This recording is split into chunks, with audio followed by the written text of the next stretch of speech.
E aí, gente boa, tudo bem? Tô fazendo igual o pastor Jeremias Pereira agora. Muito bem, vamos nessa, vamos nessa. Então agora nós vamos falar de um assunto que é bastante interessante, que é a diferença entre programas, projetos e atividades. Você sabe a diferença? Muito bem, tem diferença sim. E por incrível que pareça, eu aprendi essa diferença num workshop que teve, né, do CAS, né, o Conselho de Secretaria de Ação, do Conselho de Ação Social da IPB, que foi ali no Tarumã, e veio um professor, não me lembro mais o nome dele, mas ele explicou essa diferença, e com relação a programas, eu realmente não sabia, e foi muito, muito bom, muito bom. E eu queria compartilhar esse conhecimento com vocês, né? Então assim, ó, o que acontece é que muitas vezes, você tem um departamento menor, o teu escopo de ação ele é muito mais restrito. Então, vou dar um exemplo aqui. Departamento de som, né, e equipamento. Se for comparar esse departamento com a junta diaconal, ou mesmo com o PH, ou o SAF, ele é muito mais restrito, né? Embora tenha muita coisa para se fazer, não estou dizendo que é pouco, né? Mas ele tem uma atuação mais restrita ao seu próprio objetivo. Então, quando você tem uma atuação mais restrita, basicamente você pode ter alguns projetos e algumas atividades, que é, olha, então nós vamos ter todo domingo aqui, nós vamos estar aqui para prover, que seria uma atividade, né? Estar aqui aos domingos para prover o suporte para os cultos, né? Mas você pode ter um projeto, então um projeto de revitalização de equipamentos, por exemplo, né? E esse projeto de revitalização de equipamentos, ele pode incluir várias atividades, né? Uma campanha de arrecadação de recursos, né?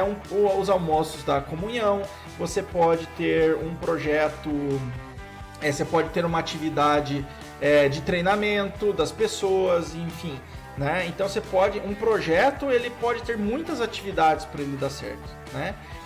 Às vezes você só precisa ter atividade. Então assim, vamos pegar um exemplo, que é a equipe de louvor queira ficar no feijão com arroz, né? Então, basicamente, o que a equipe de louvor vai ter são atividades, que é o quê? Vir aos domingos ensaiar e tocar, né? Vamos dizer assim, vamos fazer uma atividade, né? Que é um workshop de ensaio, né? Como aprender a ensaiar, né? Mas, assim, se você só fica na atividade, parece que ele está desconectado do resto, né? E então faz muito mais sentido você ter uma visão, que é de ter uma equipe de louvor que realmente conduza as pessoas à adoração durante o culto, vamos dizer assim. Se essa é a tua visão, né? Se você monta uma estrutura, né? Quem que vai cuidar do quê, né? Se você define bons objetivos, se você tem uma estratégia de como fazer isso, né? Aí você estabelece um programa. Olha, nós precisamos então de um programa de capacitação de talentos, né? Nós precisamos ter um outro programa só de buscar novos vocacionados aí à música, né? Nós precisamos ter um projeto, né? Algo mais específico. Então, dentro de um programa, nós podemos ter um projeto. O projeto aqui é de, por exemplo, igual a IPB fez aí, né? De um concurso musical, né? Olha, eu vou dar um exemplo, né? Você sabe que o YouTube, toda vez que a gente usa música nos cultos, né, música gravada e toque, ele dá restrição de direito autoral, né, dizendo que a gente não tem liberação de uso e tal, e meio que de vez em quando ele dá umas restringidas na gente, né. Isso abre uma oportunidade, por exemplo, para a gente ter um programa quem sabe, de composição de músicas autorais para a gente cantar na igreja, né. Não seria assim, a partir de uma restrição que a gente recebe, pode surgir uma oportunidade de fazer algo assim. Então, para fazer assim, você precisa ter um programa, né? Você precisa ter projeto, né? Então, assim, você tem um programa de formação, de criação de novas músicas, né? Dentro desse programa, você pode ter um projeto, né? Um projeto de treinamento, você pode ter um projeto de encontrar novos talentos, você pode ter um projeto de fazer o intercâmbio entre outras igrejas, e desse projeto vai ter as atividades, né? Enfim, então essa é a diferença, né? Uma atividade é algo menor, específico, né? Geralmente a atividade acaba indo para o calendário, né? Um projeto não vai para calendário, né? Então uma atividade acaba sendo a soma de um projeto acaba sendo uma soma de atividades, e um programa muitas vezes é uma soma de projetos.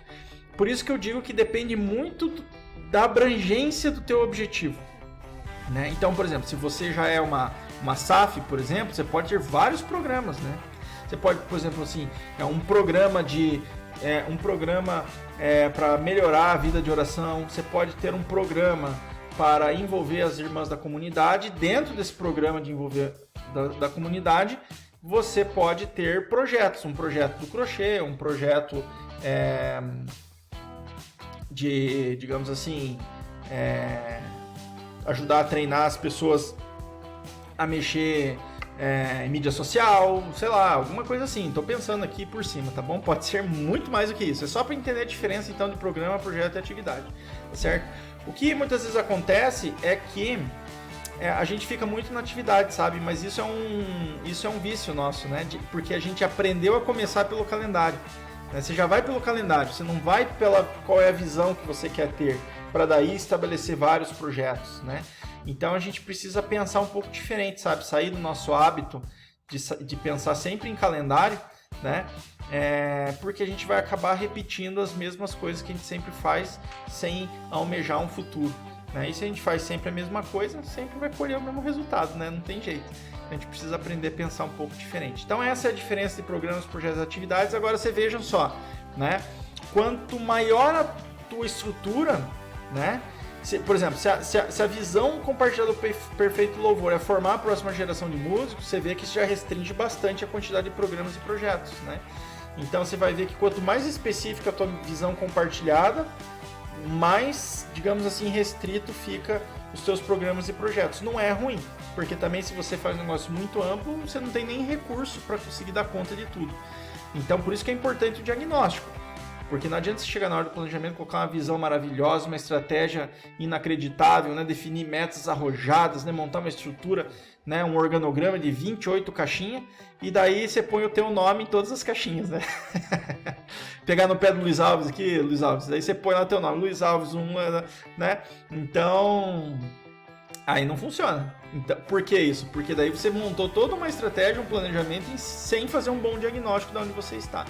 Então, assim, um programa, né, um projeto é algo meio grande, né, para fazer, né? Então, assim, tenha certeza que você tem, digamos assim, as condições, né, e os recursos todos alinhados e à disposição para colocar de pé, porque senão, assim, é muito fácil ser arrojado no papel, né, mas e pôr em prática, né? Eu vou dizer para os irmãos aqui, dar ideias é a coisa mais fácil do universo. Conheço um monte de gente que só sabe da ideia. Só sabe da ideia e dizer que a meta tem que ser arrojada. Mas na hora de fazer, zero. Ó. Então, assim, não adianta. Você tem que conseguir colocar planos, metas, de acordo com a sua capacidade de execução. Que aí, sim, só a execução é capaz de mudar a realidade. Né? Capacidade de trabalho. A gente pode ter uma visão, não adianta você chegar num... Você olha lá um terreno bonito, você já sonha uma casa, você já sonha assim um quintalzão, né, uma piscina, você sonha um monte de coisa, faz uma estratégia maravilhosa, só vai começar a tornar a realidade se começar a pegar enxada, né? Não tem jeito, né? Só o trabalho molda a realidade, né? E claro, né, com a bênção de Deus, porque no fim das contas é Ele que dirige os nossos passos, né? Mas a gente tem que fazer, tem que trabalhar. Então por isso que não adianta você colocar objetivos muito arrojados e depois não dar conta de fazer. Então você tem que, se ficou muito arrojado, você dá uma restringida, vai ali, porque é melhor feito do que perfeito, né? Não adianta você ter algo maravilhoso que não saiu do papel. Então fica aí a dica. Então programas, projetos e atividades, vocês já sabem a diferença e podem começar a estabelecer isso em conjunto também, né? Quais são os projetos, programas e atividades que vão levar o departamento de vocês ao próximo nível, tá certo? Um abraço, gente. Boa sorte aí no trabalho.